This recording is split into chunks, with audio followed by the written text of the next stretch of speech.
इतिहास। जब हम ये वर्ड सुनते तो हमें सबसे पहले क्या याद आता है? हमारे राजा महाराजा, उनका साम्राज्य और खुशी से रहने वाले लोग।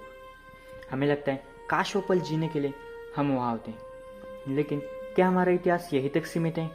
क्यों हमें वो बातें बताई नहीं जाती जिनका हमें सबसे ज़्यादा ज़रूरत होती? जी हाँ दोस्तों, मैं आपको इतिहास के वो काले दिन बताऊंगा जिन्हें लोग भुलाना तो चाहते हैं लेकिन चाह कर भी भुला नहीं सकते। ये बातें अक्टूबर 1347 के पहले की। यूरोप की सिचुएशन भी कुछ इतनी खास नहीं थी। पिछले 2-3 सालों से सूखापन की वजह से खेती पूरी तरह से तबाह हो चुकी थी। अनाज के दाम 300 गुना बढ़ गए थे। अनाज के लिए लोग खुद को बेचने के लिए तक तैयार थे, लेकिन खरीदने वाला कोई नहीं था। ऐसे सिचुएशन में यूरोप का एक एक दिन कट रहा था। लेकिन लोग अनजान थे कि इससे बड़ी कयामत तो आने अभी बाकी है। आखिर वो दिन आ ही गया।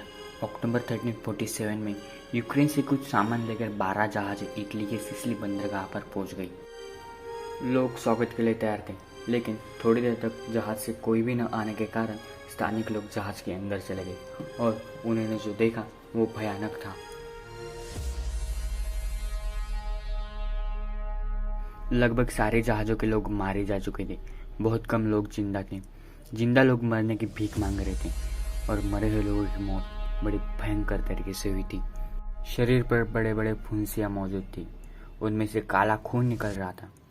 वहाँ खड़े लोग ये देखकर पूरी तरह से भयभीत हो गए। लोकल अथॉरिटीज़ ने जहाज को जल्दी से जल्दी बाहर निकाला, लेकिन तब तक बहुत देर हो चुकी थी। शाम आने तक बहुत लोगों की सेहत खराब हो चुकी थी। लोग तड़पने लगे थे। कुछ ही दिनों में मरने वाले की संख्या लाखों में जल गई। 21 साल के अंदर ये बैक्टीरिया फ्रांस और कई देशों में फैल गया। लोग तड़प तड़प कर मरने लगे। भाई बहन माँ बाप कोई अपना नहीं रहा। हजारों परिवार टूटे। इस बीमारी ने बच्चों तक को नहीं छोड़ा। लाखों बच्चे मरे। हजारों खूबसूरत गांव की 100% आबादी मारी गई। हजारों गांव आत्माओं के निवास बन गए। इटली के फ्लोरेंस शहर के 90 से ज़्यादा लोग मारे गए। बहुत सारे शहरों में तो लोगों को दफन करने लिए तक लोग नहीं बचे। लोगों को एक ही बड़े खड्डे में दफन किया जाता, लेकिन कुत्ते लोगों की बॉडी जमीन से बाहर निकाल देते और बीच सड़कों में डाल देते। इसकी वजह से लोगों को चलने के लिए तक जगह नहीं बची। लोगों को लगता था कि अगर इन्फेक्टेड लोगों को जलाया जाए तो ये बैक्टीरिया ख़त्म हो जाएंगे, इसलिए बहुत सारे लोगों को जिंदा जलाया गया। ये महामारी येरेसिना पेस्टिस नाम के बैक्टीरिया से फैली थी। इस महामारी की शुरुआत कहा जाता है चाइना में हुई थी। चाइना से यूरोप के बीच व्यापार के लिए सिल्क रोड विकसित किया गया था। सिल्क रोड इसलिए क्योंकि वहाँ से सिल्क का व्यापार होता था और उसी बीच ये बैक्टीरिया सामानों में काले चूहे के शरीर के ऊपर बैठकर यूक्रेन के क्रीमिया तक आ पहुंची और क्रीमिया से 12 जहाज़ों द्वारा इटली के सिसिली बंदरगाह पर आ पहुंची। रास्ते में बहुत सारे इटालियन लोग इसके चपेट में आ गए। एक बार ये बैक्टीरिया शरीर के अंदर आए तो एक यूनिक एंजाइम द्वारा अपनी पॉपुलेशन तेज़ी से बढ़ाना शुरू कर देती है।